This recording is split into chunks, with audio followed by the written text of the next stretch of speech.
جب آپ لوگوں میں کچھ بانٹنے والے بن جاتے ہیں تو اللہ سب سے زیادہ آپ کو ہی دیتا ہے۔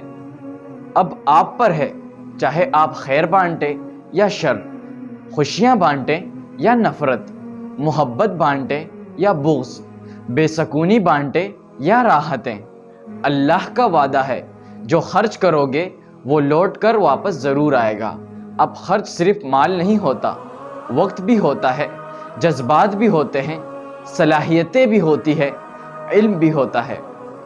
مجھے کبھی کبھی بہت ترس آتا ہے ایسے لوگوں پر جو مکافات عمل سے ناواقف ہے، جنہیں لگتا ہے کہ یہ محض ایک لفظ ہے، مگر وہ یہ نہیں جانتے کہ جس قدر وہ گرتے جا رہے ہیں اس کا انجام کس قدر بھیانک ہو سکتا ہے۔